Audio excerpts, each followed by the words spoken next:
श्री संत सद्गुरू बाळूमामा प्रसन्न. नमस्कार श्रोते हो. आज आपण श्रवण करत आहात श्री बाळूमामांचा संदेश. हा संदेश पाहून दुर्लक्ष करू नका. हा संदेश उघडला असेल तर नक्कीच तुम्ही हा व्हिडिओ पूर्ण बघा. आवडणारी नाती सांभाळून ठेवा. हरवली की गुगल सुद्धा ते शोधू शकणार नाही. खूप गरजेचं असतं कधी कधी का होईना स्वतःचं मत मांडणं, नाहीतर आपलीच माणसं आपल्याला हिशोबातून वजा करायला लागतात. एकमेकांना धीर देणं सुद्धा अत्यावश्यक सेवेत मोडतं. भीतीपेक्षा मोठा कोणताही व्हायरस नाही आणि हिमतीपेक्षा मोठी कोणतीच लस नाही. आपण जन्माला आलोय ते गेलेले दिवस मोजण्यासाठी नाही, तर उरलेल्या दिवसांचा आनंद उपभोग घेण्यासाठी. याचं स्मरण ठेवूया. आपण किती आनंदात आहोत यापेक्षा आपल्यामुळं किती जण आनंदात आहेत याला खूप महत्व आहे. एक हृदय घेऊन आलोय, जाताना लाखो हृदयात जागा करून जाता आलं पाहिजे. असेच बाळूमामांचे संदेश आपल्यापर्यंत पोहोचण्यासाठी पहिल्यांदा व्हिडिओला लाईक करा. चॅनलवर नवीन असाल तर चॅनलला सबस्क्राईब करून शेजारील बेल आयकॉन नक्की प्रेस करा, जेणेकरून येणारे असेच बाळूमामांचे संदेश आपल्याला सर्वात अगोदर भेटतील आणि आपल्यावर आणि आपल्या कुटुंबावर बाळूमामांची अखंड कृपादृष्टीही राहणार आहे. तुमची सर्व अडलेली कामं, तुमची दुःख यातना सर्व वाऱ्यासारख्या दूर होऊन तुमच्या जीवनामध्ये एक लख अशा सूर्यप्रकाशाचं किरण होऊन मामा तुम्हाला आशीर्वाद देणार आहे. कमेंटमध्ये बाळूमामा प्रसन्न लिहायला विसरू नका. आपण जन्माला आलोय ते गेलेले दिवस मोजण्यासाठी नाही, तर उरलेल्या दिवसाचा आनंद घ्या. आयुष्यात आपण जसं कोणाच्या तरी पुढं असतो, तसंच कोणाच्या तरी मागं सुद्धा असतो.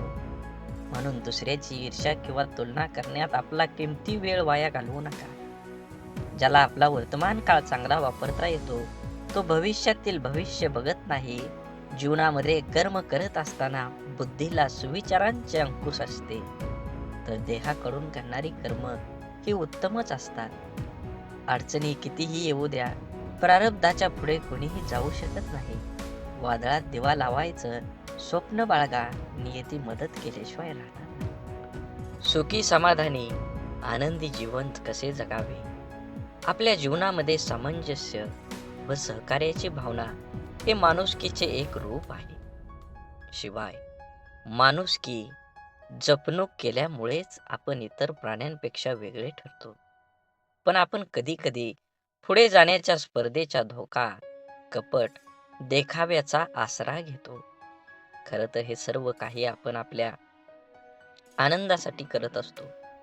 पण इतकं करूनही शेवटी आपल्याला पदरात दुःखच येतं, कारण तो रस्ता चुकीचा असतो. म्हणून सुखी जीवनासाठी काही टिप्स तुम्ही फॉलो केल्या पाहिजेत. आवडतं काम करा. काही लोक आपलं दैनंदिन काम आपण सामाजिक कार्यात सक्रिय राहतात. काही लोक धार्मिक कार्यात सहभागी होतात, तर कुणी आपल्या आवडत्या कामात, चित्रकला किंवा गायनाच्या क्षेत्रात आपलं कौशल्य दाखवतात. तज्ज्ञांच्या मते असे करणाऱ्या लोकांना मानसिक शांती आणि समाधान मिळते. आवडत्या व्यक्तीसोबत वेळ घालवा. आनंदी राहायचं असेल तर आपल्या आवडत्या व्यक्तीसोबत वेळ घालवा. ही व्यक्ती कोणीही असू शकते. आपण ज्याच्यावर प्रेम करतो आणि जे आपल्यावर अथांग प्रेम करतात तेही माणसं. हा भावनेचा भुकेला असतो. मनुष्य आणि रोबोटमध्ये फरक फक्त भावनेचा आहे. जे लोक आपली काळजी घेतात त्यांना आपल्या प्रत्येक गोष्टीची चिंता असते. अशाच लोकांना वेळ आणि प्रेम दिलं पाहिजे. सरळ जीवन जगा. आपली आर्थिक आणि सामाजिक स्थिती पाहूनच जीवन जगलं पाहिजे. दुसऱ्यावर आपला चांगला प्रभाव पडावा म्हणून विनाकारण पैसे उडवण्याच्या वाचलेल्या पैशांची बचत करा. शिकलं पाहिजे. वस्तुस्थिती पाहूनच खर्च करायला हवा. नेहमी आपल्यापेक्षा कमी दर्जाच्या लोकांना डोळ्यासमोर ठेवून चालल्याने मनातील द्वेष कमी होतो. प्रामाणिकपणे वागा. मनुष्याच्या अंगी प्रामाणिकपणा असणं खरंच खूप गरजेचं असतं. यामुळे माणसाला मानसिक शांतता मिळते. मनात कपट असणाऱ्या व्यक्ती नेहमी काळजीतच असतात, कारण त्यांना कोणतीही गोष्ट करण्यासाठी खोट्याचा आसरा घ्यावा लागतो. त्यातूनच त्यांना आपलं बिंग फुटता की नाही याची भीती वाटते. शेवटी तुम्ही वचन पाळलं पाहिजे. अनेक लोक विचार न करता दुसऱ्यांना वचनं देतात, पण ती पूर्ण करता येत नाहीत. अशा प्रवृत्ती आपल्याला सामाजिक प्रतिमेवर वाईट प्रभाव पाडते. या उलट वचन पाळणाऱ्या लोकांना सगळ्यांचं प्रेम आणि विश्वास मिळतो आणि त्यांच्यावरही लोकांचा विश्वास असतो. जीवनात तेच आनंदी राहू शकतात जे ही जगण्याची कला शिकतात. तोच माणूस जीवनातील प्रत्येक क्षणांचा आनंद घेऊ शकतो, कारण त्याला माहीत असतं की जगात कोणतीही गोष्ट परिपूर्ण नाही. प्रत्येक माणसामध्ये प्रत्येक गोष्टीत काहीतरी कमतरता असते. जर तुम्हाला आनंदी राहायचं असेल तर जगातील कोणतंही दुःख तुम्हाला जास्त काळ दुःखी ठेवू शकत नाही. जगातील कोणतीही शक्ती तुम्हाला आनंदी होण्यापासून रोखू शकत नाही. तुम्हाला खरंच आनंदी व्हायचं असेल तर आयुष्यात नेहमी तुमचं मन सांगेल ते करा. सर्वांचं ऐका, पण तुमच्या अंतर्मनाचा ऐका. आनंद तुम्हाला जीवन जगण्याची प्रेरणा देतो. असेच बाळूमामांचा संदेश तुम्ही शेवटपर्यंत बघा. तुमची सर्व अडलेली कामं ही नक्कीच पूर्ण होतील आणि तुमच्यावर आणि तुमच्या कुटुंबावर बाळूमामांची कृपादृष्टी ही अखंड राहील. बाळूमामा म्हणतात, नक्कीच जीवनामध्ये आनंदी राहण्याचे सोपे मार्ग आहेत. सुंदर क्षण लक्षात ठेवा. आयुष्यात जेव्हा कधी तुमचं मन दुःखी असेल तेव्हा तुमच्या भूतकाळातील सुंदर क्षणांची आठवण करा. उदाहरणार्थ, लहानपणीची खोड, मित्रांसोबतची मजा, एखाद्यासोबत घालवलेले सुंदर क्षण किंवा चित्रपटातील मनोरंजक दृश्य.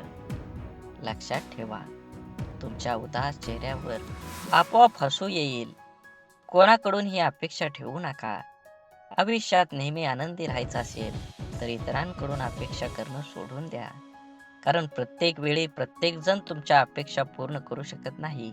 आणि जेव्हा अपेक्षा तुटतात तेव्हा राग, द्वेष, मत्सर, दुःख आणि अविश्वासाचे वातावरण निर्माण होतं, जे तुमच्या आयुष्यात दुःख आणि निराशा भरतं. त्यामुळं लोकांकडून अपेक्षा करणं थांबवा आणि स्वतःवर विश्वास ठेवा. स्वतःच्या कुटुंबाकडे दुर्लक्ष करू नका. आपल्या कुटुंबातल्या प्रत्येक व्यक्तीकडे लक्ष द्या. जीवन खरंच खूप सुंदर आहे, ते सुंदरपणानं जगलं पाहिजे. आयुष्यात येऊन आपण प्रत्येक गोष्ट अनुभवली पाहिजे. प्रत्येक गोष्टीत आपल्याला यश मिळेलच असं नाही. काही गोष्टी तुम्हाला यश मिळेल, पण काही गोष्टी तुम्हाला नक्कीच काहीतरी शिकवून जाते. कोणतीही गोष्ट चुकीची झाली किंवा बरोबर झाली म्हणजे ती गोष्ट चुकीची नसते, कारण ती गोष्ट तुम्हाला तुमच्या पायावर उभा करण्यासाठी सिद्ध करते. जीवनात जगत असताना तुम्ही प्रत्येक गोष्टीकडे बारकाईने लक्ष ठेवलं पाहिजे. हे जग खूप सुंदर आहे. प्रत्येकाला स्वार्थ असतो. तुम्हीही कधीतरी स्वार्थी बनलं पाहिजे. जीवन तरच तुमचं उजाळात येईल. तुमचे मित्र खूप महत्त्वाचे आहेत हे मान्य आहे, पण तुम्ही त्यांना ज्या ठिकाणी भेटायला जाल ते घर आहे. म्हणूनच तुम्ही तुमच्या कुटुंबालाही पूर्ण वेळ देणं गरजेचं आहे. आपण मोठे झाल्यावर कामात आणि मित्रांमध्ये इतके व्यस्त होतो की आपण रात्रीचं जेवण करून घरीच झोपतो. पण तुमच्या मनातील प्रत्येक गोष्ट तुमच्या कुटुंबासोबत शेअर करा. कदाचित तुमची आईसोबत किंवा वडिलांसोबत किंवा भाऊ किंवा बहिणीसोबत अधिक सोयीस्कर असाल, ज्याच्याशी तुम्हाला तुमची गुपितं शेअर करा. असं केल्यानं जेव्हा जेव्हा तुम्ही संकटात असता तेव्हा कुटुंबातील एक अधिक विश्वासार्ह व्यक्ती तुम्हाला त्या संकटातून बाहेर काढू शकते. तुमच्या काही त्रुटी आहेत हे मान्य करा. प्रत्येक व्यक्तीची ताकद आणि कमकुवतपणा वेगवेगळा असतो. आपण आपल्या कमकुवतपणामुळे ओळखून त्या स्वीकारल्या पाहिजेत. होय, या जगात अशा अनेक गोष्टी आहेत ज्या आपण करू शकत नाही. जगात असे काही लोक आहेत जे आपल्यापेक्षा चांगले आणि चांगले काम करू शकतात. हे आपल्या स्वीकारावे लागेलच. मी असं म्हणत नाही की तुम्ही फक्त तुमच्या चुका स्वीकारा. तुम्ही तुमच्या उणिवा ओळखा आणि त्या सुधारण्याचा प्रयत्न करा. प्रत्येक व्यक्तीमध्ये दोष असतातच, पण जो त्या वेळेस सुधारून स्वतःला सांभाळतो तो पुढे जातो. नेहमी सकारात्मक विचार करा. आनंदी राहण्यासाठी आपण नेहमी सकारात्मक विचार केला पाहिजे. नकारात्मकतेचा मनावर आणि शरीरावर विपरीत परिणाम होतो. असं झालं तर काय होईल, तसं झालं तर काय होईल, सर्व प्रकारच्या नकारात्मक विचारांना फटकारणं इत्यादी यातून तणावाशिवाय काहीही मिळणार नाही. नेहमी आनंदी वाटून घ्या. शेअर केल्याने आनंद वाढतो, हेही तुम्हाला ऐकलं असेलच. त्यामुळे तुम्हालाही नेहमी आनंदी राहायचं असेल तर आजपासूनच आनंद वाटायला सुरुवात करा.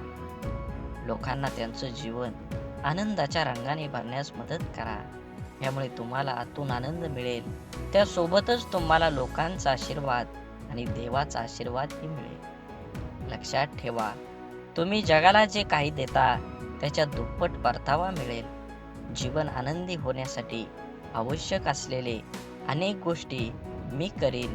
त्यापैकी काही कृती शारीरिक पातळीवर आहेत तर काही मानसिक पातळीवर आहेत. असेच बाळूमामांचे संदेश आपल्यापर्यंत पोहोचण्यासाठी पहिल्यांदा व्हिडिओला लाईक करा.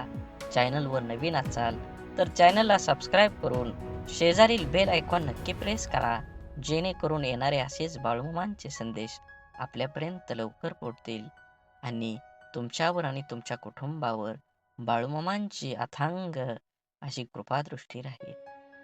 बाळूमामा म्हणतात, शारीरिक पातळीवर कृतींपैकी सर्वात महत्त्वाची कृती म्हणजे स्वतःच्या शरीराची काळजी घेणं. स्वतःच्या शरीराची काळजी घेण्यासाठी प्रथम स्वतःच्या शरीरावर मनापासून प्रेम केलं पाहिजे. स्वतःचे शरीर नीटनेटकं देखणं राखायचं, इतकं की कोणालाही भेटल्यावर ती व्यक्ती आनंदित प्रसन्न झाली पाहिजे. शरीर फक्त बाह्य समजून ते देखणं होणार नाही, ते सतेज सदृढ निरोगी राखलं पाहिजे. त्या दृष्टीनं मी किंवा तुम्ही योगासनं किंवा व्यायाम सुरू करायलाच पाहिजे. नियमित व जीवनसयुक्त आहाराचा अवलंब करा. व्यसनापासून 4 हात दूरच राहा. शरीराबरोबरच मनाचं पोषण करण्यासाठी कलेचा आश्रय घ्या. अत्यंत चिकाटीने गायन, वादन, नर्तन, साहित्य, चित्रपट, नाट्यपैकी एक तरी कलेचा जाणतेपणा आस्वाद घ्यायला शिका. शक्यतो एखादी कला आत्मसात करा. माझी स्वतःची बौद्धिक, शारीरिक, मानसिक क्षमता लक्षात घेऊन माझ्या यशाचं लक्ष्य निश्चित करा आणि त्याचा पाठपुरावा करा. अर्थात तुम्हाला हेही ठाऊक आहे, केवळ यशामुळे उच्च पातळीवरचे मानसिक समाधान मिळू शकत नाही. साफल्याचा आनंद बहुतेक यशाने पूर्वशाने मिळत नाही. म्हणून कला, क्रीडा, ज्ञान क्षेत्रात उच्च प्रतीचे कौशल्य मिळवायचा प्रयत्न करा. नोकरी व्यवसायाच्या बाबतीत आवडीचे क्षेत्र मिळेल असे सांगता येत नाही. तुम्ही तुमच्या आवडीचे शिक्षण घ्या. आवडीच्या क्षेत्रात उपजीविकेचे साधन मिळवण्याचा प्रयत्न करा. तसं नाही मिळालं तर मिळालेल्या कामात अत्यंत आवडीने करा. घेतलेल्या शिक्षणात मिळालेल्या ज्ञान तुमच्या नोकरीच्या साठी नक्की व्यवसायासाठी वापरा. खात्री आहे की नक्कीच तुम्हाला यश मिळणार आहे. तुमचं आयुष्य सुख समाधानी होणार आहे. म्हणून जीवन जगत असताना काही गोष्टी सोडून दिल्या पाहिजेत, तरच तुम्हाला तुमच्या जीवनाचा एक नवीन मार्ग मिळणार आहे. बोला बोला बाळूमामांच्या नावानं चांग भलं. झाडे लावा, झाडे जगवा, माती वाचवा, पाणी वाचवा, सेव आणि मनात मामांबद्दल आणि देवाबद्दल भाव असेल तर नक्कीच चॅनलला सबस्क्राईब करून व्हिडिओला लाईक करा.